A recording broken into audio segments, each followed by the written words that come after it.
Hi, everybody. Welcome back to the Underwater Photography Show. As always, I am Matthew Sullivan. And I'm Alex Mustard. And I know it has been a little bit since you have seen us, and that's for good reason. I have done almost nothing, but Alex has been across the world diving in the Philippines Yeah. with our mutual friend, Mike Bartick.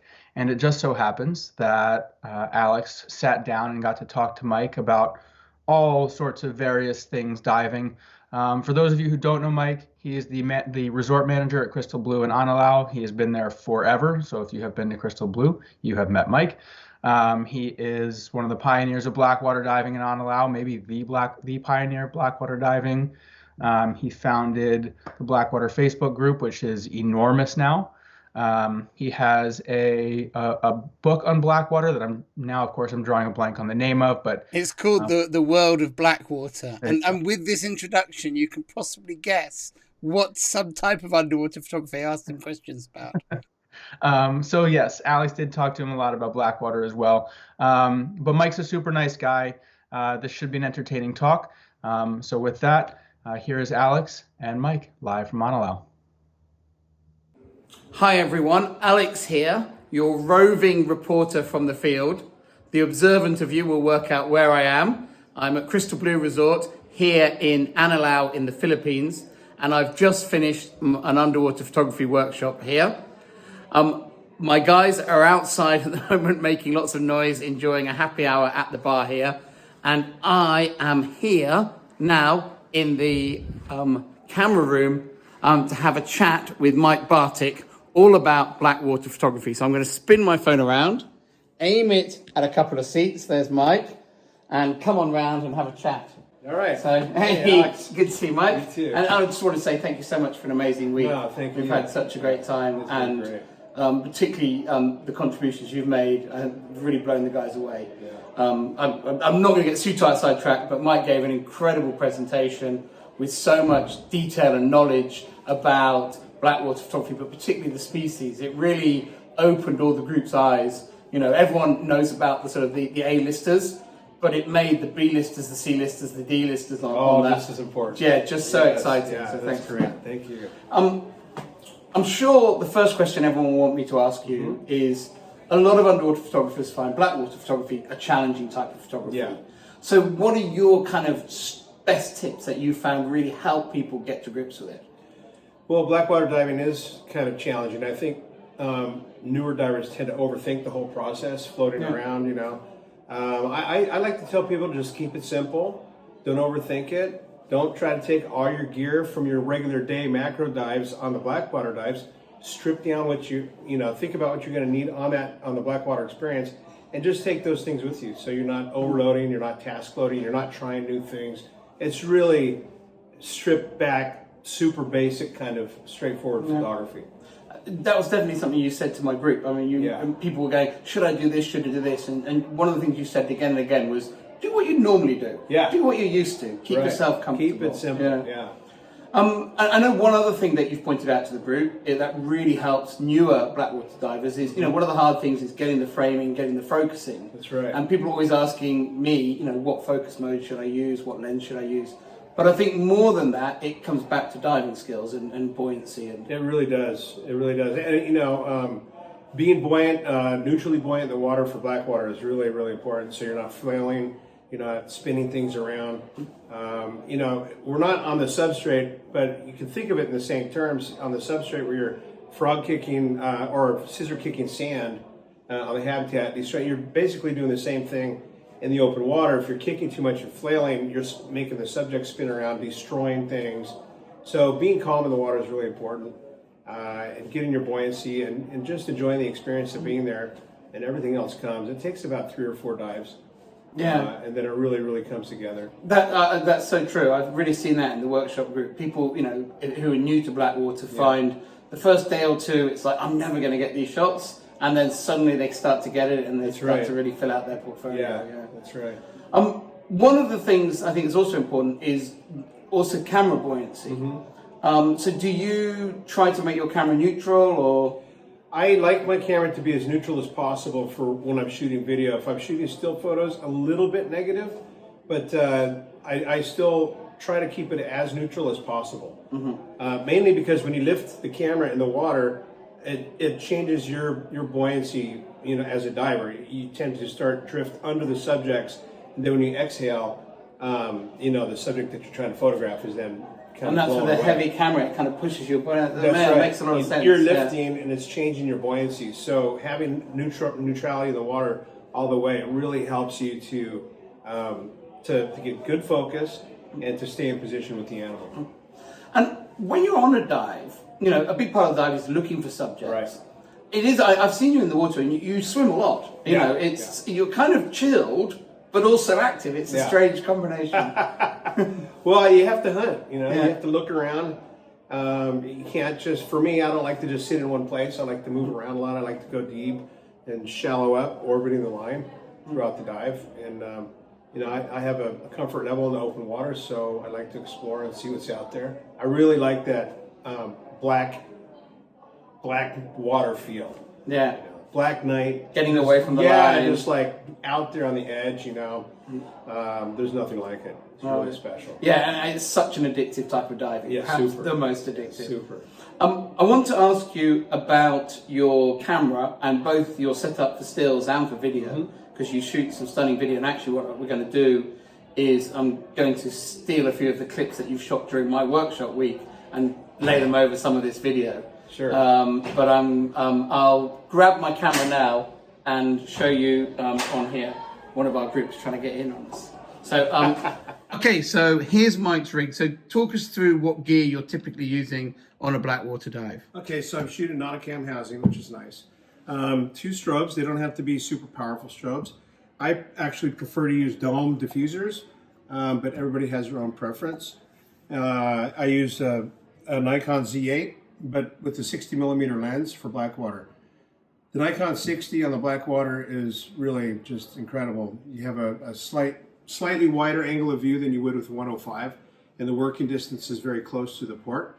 So it allows you to make that close approach, really get nice lighting and focus, as well as having larger subjects when the opportunity arises. The second thing I use is a torch. And you hold that in your left hand? Yeah. Yes, and you have to be sure when you go to buy your torch that you tell them you want a left-handed torch. Otherwise, you're going to be stuck with the right-handed torch, and that's no good. Yeah. Yes, I hold the torch in my left hand. I search. Top tips coming. I search for subjects. I keep it clipped to my chest, my D-ring with a lanyard. And when I find a subject, I simply approach it and let my focus light take over the focus at that point. And then I just release it and then shoot with 2 hands. And then when I'm finished, I just start all over. And I can see the buoyancy you've got. So you've got those big fat buoyancy things like in the center of the rig to make it really stable and everything. That's right. It gives the housing a nice lift, and then the buoyancy arms on the end to keep the strobes nice and light. Yeah. Okay. Really cool. Yeah. Pretty simple. I know you shoot a lot of video as well. Yes. And I've seen that you shoot very different lenses for video. I do. Yeah, so can you tell me a little about the video setup? Okay, so and it's the same camera, isn't it? It's the same camera. I shoot the Nikon Z8 with a 24 to 50mm lens, and I shoot that behind the W8CP1, affectionately known as the WACP. It's exceptional. I shoot 8K video, and the optics I have with this setup, I can't get with like my 60mm lens or anything else, because the 8K is so, the resolution is so high that it picks up any flaw. So I found this to be the best combination for what I do for Blackwater. It's incredible. And you're using both ends of the zoom? Yes, I do. If you go all the way wide, then you kind of get the thing. But yes, it depends. When you're all the way wide, which is nice, you can get very close to slightly larger subjects and get really nice lighting. And then in case you have a big blanket off. Yeah, well, and I know you've seen a big girl, haven't you? What's the biggest blanket you've seen? 6 foot. 6. That is incredible. Yeah, with eggs. Yeah, wow, amazing. It's really an amazing. Yeah, I've seen the photos actually. It is absolutely incredible. What do you use for lighting? I was looking around the room trying to see if I could spot it. I use kind of a tricky thing that I've created here. Yeah. This is Kraken lights, 18,000 lumens. Yeah. But we developed, a friend of mine, Walter, and myself, we developed these shields. They're called barn doors. Yeah. And then I put a diffuser on the inside to protect against reflective fish. Okay. So it gives me a fighting chance for subjects like pompano or ribbon fish, anything that's slightly reflective when it turns with video. Yeah. You don't have that chance, like, you know, because you can't. Yeah, we just delete those photos. We just delete them, right? Yeah. And if you change your aperture or anything when you're shooting video, it kind of kills the whole clip. So you don't have that chance. So this is really helpful. Yeah. For shooting video. Okay, that's really cool. Yeah, and in many ways, the videos are more spectacular than the stills with Blackwater. Yes, because you get to see the motion and the actual behavior. Yeah. Which is hard to pick up. The behavior is a hard thing to pick up with still photos because what we see and what's actually happening are interpreted pretty loosely. Yeah, I think also some of the animals are just so unbelievable. Yeah. That seeing them move and be themselves Yeah. is incredible on video, and you don't quite get that in It still. really is. Yeah. Yeah, it really is. Okay, the fun thing I wanted to get from you is lots of underwater photographers now have tried Blackwater, but even more have never tried it. And I sort of wanted to pick your brain about some good tips and good advice for people starting out. What have you got on, for someone who's, really new to it? So people that are, if you're brand new thinking about going out to do Blackwater first, there's a lot of dive shops around now that offer Blackwater diving. There's a lot of resorts throughout the world that are now doing Blackwater. So you can find yourself in a place like Anilao, perhaps, that has really great opportunities. What's nice about diving in Anilao is that there's quick access to deep water. Yeah. So it doesn't seem like you're that far offshore, but you're still over very deep water that'll give you a nice idea what deal migration's about. And land is just right there. Yeah, that does make a big difference. Yeah, for it's new very people. comforting. Yeah, very like when you disappear at night out of sight of land and someone says jump in the ocean, it's a very different feeling to when, It is. We were laughing because the karaoke was so loud on the boat and we were that close to land. Yeah. It is true. I mean, I've jumped in a lot of places and, sometimes people's voices get kind of squeaky. Are you sure we have to jump here? But, that's part of it. But Anilao is really nice. It's generally calm throughout the year. And I guess being close to land, it's protected from the wind, so that it's, the buoys very rarely track during the dives. That's right. They move with the current, but so do you, so you don't notice it. They don't get blown out of. Yeah, and that's true. So, I think that's one of the things that people overthink about Blackwater diving. Oh, what if the water's moving? Well, everything moves at the same speed, so you don't even know that you're actually moving. Yeah, no, absolutely not. Even if you're in Florida, the Gulf Stream, some of these other places, even there, you might travel up to 5, 6, maybe up to 9 miles on a dive, and you never even know that you moved. Yeah, it's pretty remarkable.